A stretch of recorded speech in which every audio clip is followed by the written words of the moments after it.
حضرت نوح علیہ الصلاۃ والسلام کا مقام و مرتبہ، آپ آدم ثانی ہیں، قرآن کریم نے آپ کا کوئی 27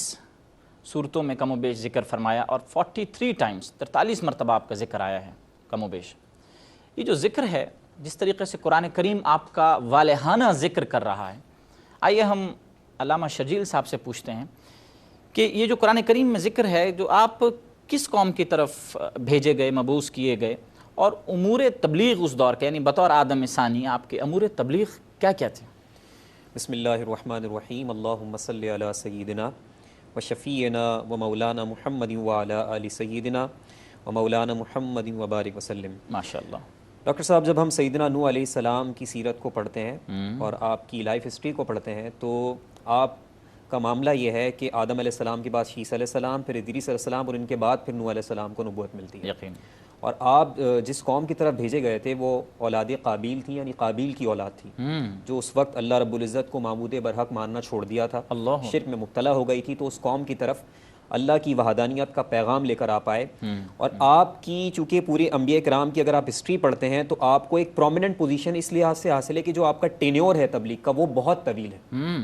اور آپ یہ دیکھیے 950 سال کا جو عرصہ آپ نے لگایا تبلیغ کے اندر، اور ایک روایت میں عبداللہ بن عباس رضی اللہ تعالیٰ عنہما کی روایت کے مطابق کہ آپ نے اعلان نبوت 84 سال کی عمر میں کیا، اور پھر 950 سال آپ نے تبلیغ دین کی، اور پھر اس کے بعد طوفان جو آیا اس کے بعد 350 برس آپ حیات رہے، ظاہری وصال اس کے بعد آپ نے فرمایا، یعنی تو طوفان نوح کے بعد جی اس کے بعد 350 سال۔ یہ ایک روایت ہے، بہرحال دیگر بھی تاریخ میں ہمیں روایتیں ملتی ہیں، ایک روایت کے مطابق ایسا ہے۔ تو اتنا بڑا ٹینیور ہے، اور یہ یوں سمجھ لیجئے کہ تبلیغ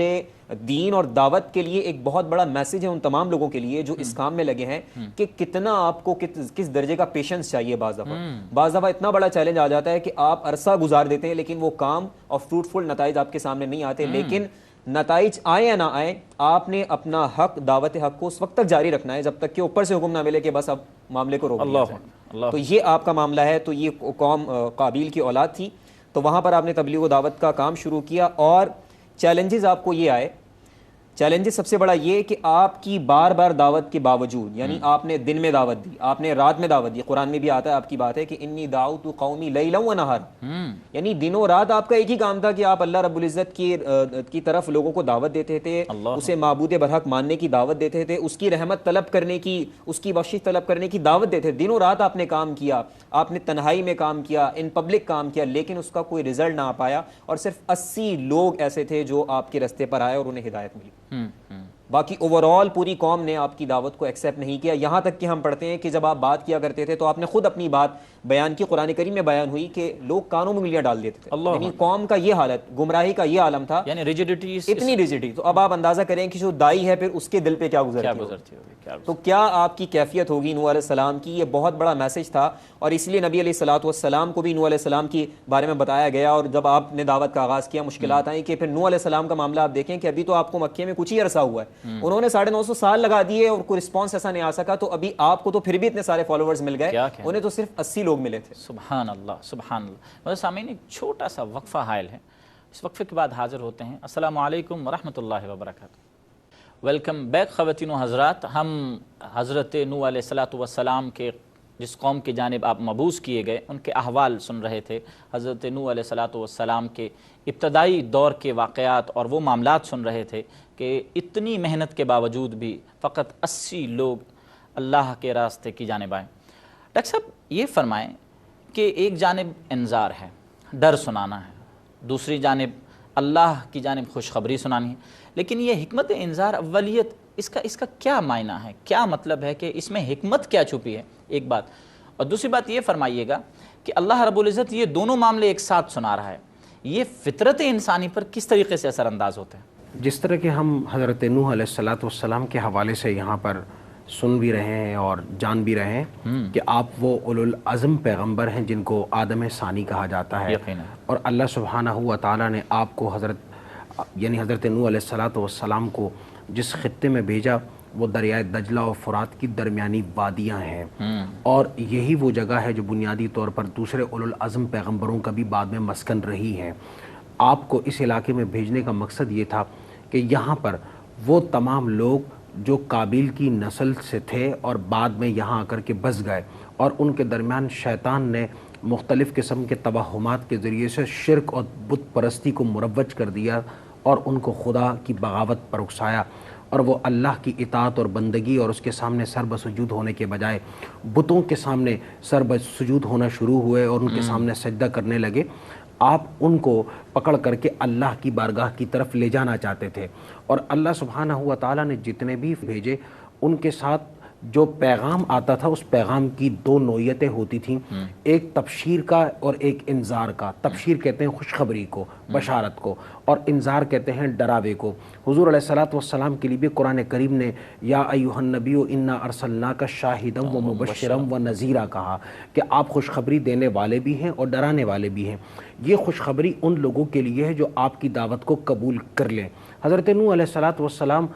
کہ وہ ماننے والے جن کی تعداد 80 سے زائد نہ ہو سکی، ان کو حضرت نوح علیہ الصلوۃ والسلام نے اللہ کی طرف بلایا، دعوت دی، خوشخبری دی، جنت میں داخلے کی، اور انہوں نے اس خوشخبری کو حق سچ مان کر کے اس کو قبول کر لیا۔ لیکن 950 برس کی مسلسل دعوت کے باوجود جب لوگ آپ اور لوگوں کی اکثریت آپ کی دعوت کو ماننے سے محترز رہے، اپنے آپ کو آپ سے علیحدہ رکھا، دور رکھا، آپ کی دعوت کو قبول نہیں کیا، تو پھر آپ نے انہیں ڈر دیا۔ اور ڈر کس بات کا تھا؟ اس بات کا ڈر تھا کہ جب تم مستقل سرکشی اور نافرمانی اختیار کیے رکھے ہو تو اللہ اس کے نتیجے میں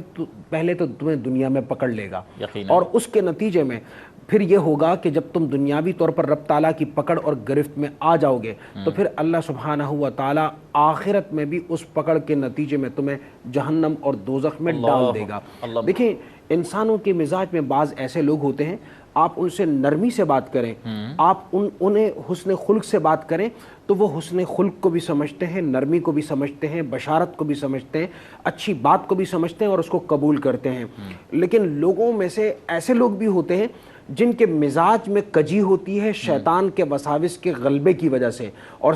شیطان کے ان کے نفوس پر تسلط کی وجہ سے وہ حق بات کو قبول کرنے سے اس لیے محترز رہتے ہیں کہ ان کی آزادی سلب ہو جاتی ہے۔ یہ کیا وجہ ہے کہ ایک نبی کے ہوتے ہوئے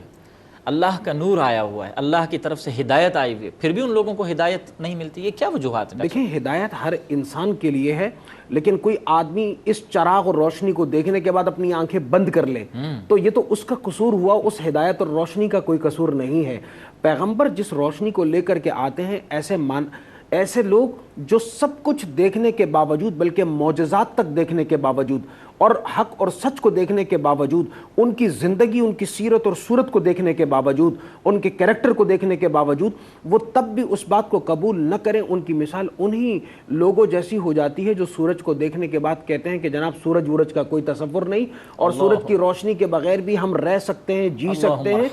انسان اگر اس دنیا میں سورج کی روشنی کے بغیر نہیں رہ سکتا تو یہ کیسے ممکن ہے کہ وہ اللہ کی بھیجی ہوئی ہدایت کے بغیر زندگی گزار لے اور نبی کے لائے ہوئے پیغام کے بغیر وہ اپنی زندگی گزارنے کے قوانین کو خود وضع کر لے؟ یہ تو سوائے تاریکی اور ظلمت کے کچھ نہیں ہوا کرتا۔ حضرت نوح علیہ الصلوۃ والسلام نے کبھی نہیں چاہا کہ میری قوم کے یہ افراد جہنم میں جائیں یا اللہ کی عذاب کی پکڑ آ کر کے ان کو دنیا میں پکڑ لے۔ لیکن ہر نبی یہی چاہتا رہا کہ اس کے قوم کے لوگ میکسیمم اللہ کے راستے کی طرف لگ جائیں۔ بالکل، وہ اسی لیے بھیجا گیا ہوتا ہے کہ لوگ اس کی دعوت پر لبیک کہہ کر کے اس کو قبول کریں اور دنیا میں بھی جنت کے مستحق بنے اور آخرت میں بھی جنت کے مستحق بنے۔ لیکن اگر ایسا نہیں ہوتا تو یہاں تک کہ وہ اہل ایمان جو ایمان کی دولت سے تو مالا مال ہوتے ہیں لیکن پیغمبرانہ اسوہ اور طرز زندگی کے مطابق زندگی نہیں گزارتے، اللہ سبحانہ و تعالیٰ اس کی پاداش میں دنیا کی زندگی بھی ان کے لیے نہایت پریشان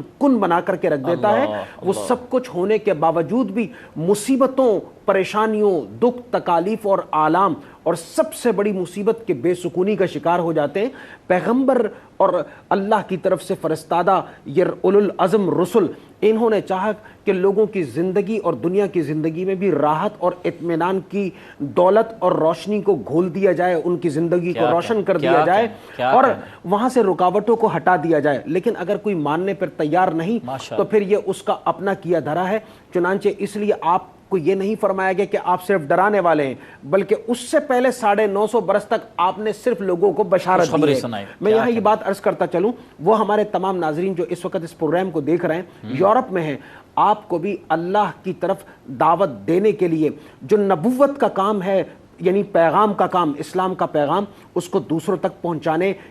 اور کے کام کو شد و مت سے کرنا چاہیے۔ لوگوں کو خوشخبری دیتے رہنا چاہیے کہ اگر آپ اسلام کے دائرے میں داخل ہو جاتے ہیں تو اللہ سبحانہ ہوا تعالیٰ اس کے صدقے میں پہلے آپ کی دنیا کی زندگی کو پرسکون اور پھر انشاءاللہ تعالیٰ آخرت کی زندگی کو پرسکون بنا دیں گے۔ بہت خوب، بہت خوب، بہت عمدہ میسج ڈاکٹر صاحب آپ نے دیا کہ یعنی رسالت کا پیغام دیے جائیے، سرکار سے تعلق اور محبت کا راستہ ہموار کیے جائیے۔